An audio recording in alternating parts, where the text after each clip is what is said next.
আসসালামু আলাইকুম। আমার আরেকটি নতুন ভিডিওতে আপনাদের সবাইকে স্বাগতম জানাচ্ছি। আজকের ভিডিওতে আমি আলোচনা করব 2024 সাল শেষে আসলে কোন ব্যাংক কত টাকার পরিচালন মুনাফা বা অপারেটিং প্রফিট করেছে। ব্র্যাক ব্যাংক তারা কিন্তু 2024 সাল শেষে 2,400 কোটি টাকা অপারেটিং প্রফিট বা পরিচালন মুনাফা করেছে।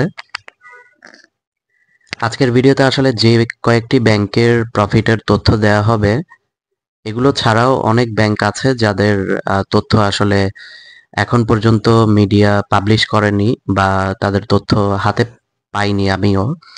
তো যে কারণে আজকে যে কয়েকটি ব্যাংক নিয়ে আলোচনা করব, এই কয়েকটি ব্যাংকের প্রফিটের তথ্য আপনারা এখানে জানতে পারবেন, 10টি বা 12টি ব্যাংকের। পূবালী ব্যাংক তারা কিন্তু বছর শেষে 2024 সাল শেষে 2,375 কোটি টাকা প্রফিট করেছে। সিটি ব্যাংক তারা কিন্তু 2,287 কোটি টাকা প্রফিট করেছে 2024 সাল শেষে।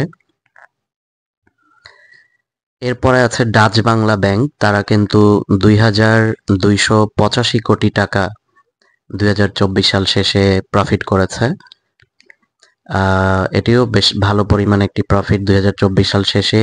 ব্যাংক এশিয়া আছে এরপরে, ব্যাংক এশিয়া কিন্তু 2024 সাল শেষে 1,700 কোটি টাকা পরিচালন মুনাফা বা অপারেটিং প্রফিট তারা কিন্তু করতে পেরেছে 2024 সাল শেষে। এরপরে আছে ইস্টার্ন ব্যাংক, তারাও বেশ ভালো পরিমাণ প্রফিট করেছে 1,675 কোটি টাকা 2024 সাল শেষে। বরাবরই তারা বেশ ভালো অপারেটিং প্রফিট বা পরিচালন মুনাফা করে থাকে, এবারও তার ব্যতিক্রম নয়, 1,675 কোটি টাকা প্রফিট করেছে।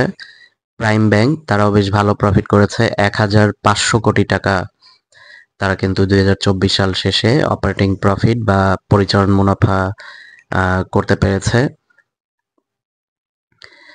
এরপরে যে ব্যাংকটি নিয়ে কথা বলবো সেটি হচ্ছে মিউচুয়াল ট্রাস্ট ব্যাংক বা এমটিবিএল। এই ব্যাংকও বেশ ভালো প্রফিট করেছে, তারা 1,110 কোটি টাকা কিন্তু প্রফিট করতে পেরেছে 2024 সাল শেষে। তো আজকের ভিডিওতে যে সিরিয়ালটি আপনারা দেখতে পাচ্ছেন, এটি কিন্তু এমন নয় যে এই ব্যাংক 1 এই ব্যাংক 2 এমনটি নয়, যে ব্যাংকের তথ্য আমরা পেয়েছি সেটি নিয়ে কথা বলছি। এরপরে হচ্ছে শাহজালাল ইসলামী ব্যাংক, তারাও কিন্তু বেশ ভালো প্রফিট করেছে 1,050 কোটি টাকা। এরপরে আছে এক্সিম ব্যাংক, এক্সিম ব্যাংক 975 কোটি টাকা প্রফিট করেছে 2024 সাল শেষে।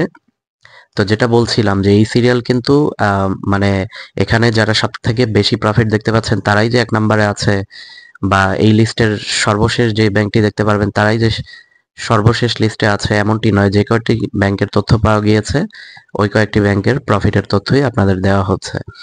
প্রিমিয়ার ব্যাংক তারা কিন্তু 850 কোটি টাকা প্রফিট করতে পেরেছে 2024 সাল শেষে। ইয়ার ক্লোজিংয়ে তারা কিন্তু ডিক্লেয়ার করেছে যে 850 কোটি টাকা তাদের বছর শেষে প্রফিট হয়েছে। ওয়ান ব্যাংক তারাও বেশ ভালো প্রফিট করেছে এবং গত বছরের তুলনায় তাদের বেশ ভালো গ্রোথ হয়েছে, তারা 830 কোটি টাকা প্রফিট করেছে 2024 সাল শেষে। এরপরে আছে মার্কেন্টাইল ব্যাংক, মার্কেন্টাইল ব্যাংকও বেশ ভালো প্রফিট 2024 সাল শেষে করেছে, তারাও 644 কোটি টাকা প্রফিট করতে পেরেছে 2024 সাল শেষে। আর সর্বশেষ যে ব্যাংকটির কথা বলবো, এই কয়েকটি ব্যাংকের তথ্যই মূলত আমার কাছে আছে। এই ব্যাংকটি হচ্ছে মেঘনা ব্যাংক পিএলসি। মেঘনা ব্যাংক 2024 সাল শেষে 204 কোটি টাকা প্রফিট করেছে। তো যেটি বলছিলাম যে যে কয়েকটি ব্যাংকের তথ্য আমরা পেয়েছি সেই কয়েকটি ব্যাংকের প্রফিট নিয়েই কথা বললাম। এছাড়াও অনেক ব্যাংকের প্রফিট যেটা এখনো পর্যন্ত জানা যায়নি, হয়তো বা কয়েকদিনের মধ্যে জানা যাবে। তো এই ছিল আজকের ভিডিও। এত